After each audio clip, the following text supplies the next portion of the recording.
Okay, I know you've been waiting this entire module to find out what on earth a pickle has to do with Python. So here it is, Lesson 7D. We're going to talk about pickles.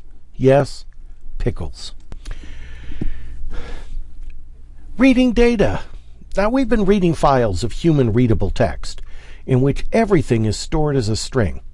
And then we've been parsing it into usable fields in Python. Do you remember working with a line from a file that contained data like the letter M, followed by the integer 12, followed by a floating point number 58.7, followed by a new line character? In order to work with that, we had to strip the new line character out. We had to split what was left, separating it based on the commas. We then had to convert the 12 to an int and the 58.7 to a float. Remember doing that week 3, week 4, week 5? Well, here's a different way.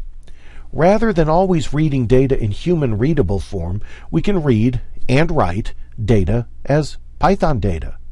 Strings are strings, ints are ints, lists are lists, school objects are school objects, and so on. To do this, we're going to create a pickle, which is just a packaged up way of representing a Python object, and write it out to a file in binary format, not human readable format. And before you ask, no, I don't know why it's called a pickle. It just is. So how do we write a pickle? You have to import the package called pickle. Now you've imported before. Remember how you imported the statistics package so you could get things like the mean and the median function? Well, you're going to import the pickle package the same way. Import pickle. You have to open a file for binary output. Now you've opened files before. You've used maybe file equals open and then in quotes you had the file name. Well, now we're going to have to specify the mode that we're opening it in, and that mode is going to be WB for write binary.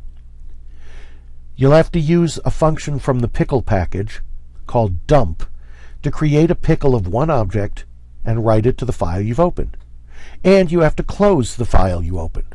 Here's an example of doing all of those steps. So here we import the pickle package.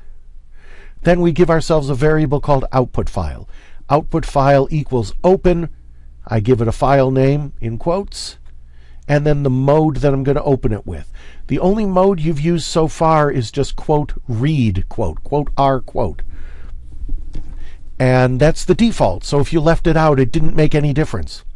But now we're going to say W instead of R, write instead of read, and we have to put this B in here to say this is going to be in binary form. Please don't convert this to character strings, Python. Don't put new lines at the end of everything. If I write out a list, I want you to write it as a list. If I give you an int, I want you to write it as an int. Okay, now in this example, I'm going to create a list that has the M, the 12, the 58.7. I'm going to create a dictionary that's got a key value pair, language, Python, rating, great. And I'm going to create a list of lists, where this list consists of two lists. One list, Windward from Los Angeles, another one, Newman from New Orleans. Then, now that I've got my output file open and I've imported my pickle package and I've got these three different objects that I want to turn into pickles, I'm going to say pickle.dump. And the pickle.dump function takes two parameters. The first one is the object you want to pickle up, and the second one is the file that you want to write that pickle to. This file has to already be open. So I'm going to say pickle dump my list output file. Takes this, turns it into a list, or takes this list, turns it into some binary format, pickles it up, and writes it to this file. Then it does the same thing with mydict, and then it does the same thing with list of lists. Once I'm done writing all my pickles, I do output file.close. Then I'll close the file so that everything gets written to the operating system so that I can read that file. When I'm done, I've written one file and it contains three pickles, one for each time I did pickle.dump. Now how do I read a pickle? You still have to import the package called pickle. You still have to open the file that contains the pickle, or the pickles, there may be more than one, that you're going to read for binary input.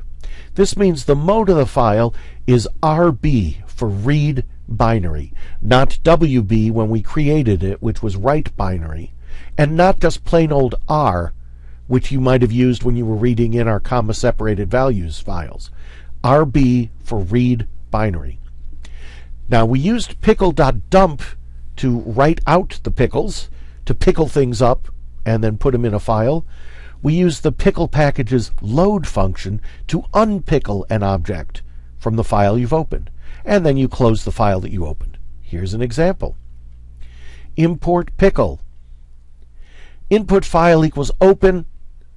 This is the name of the pickle file that we created in the previous example. We called it output.pickle, and we read it in with the mode RB, read binary. Now, this file is open with the name input file. I can use the pickle.load function. It takes one parameter. That parameter is the name of an open file that contains pickles. So I tell it input file, and it's going to say, okay, I'm going to read one pickle out of there and give it back to you, whatever variable you say. So I happen to know that the list was the first thing. So I say my list equals pickle.load. My dict equals pickle.load of input file.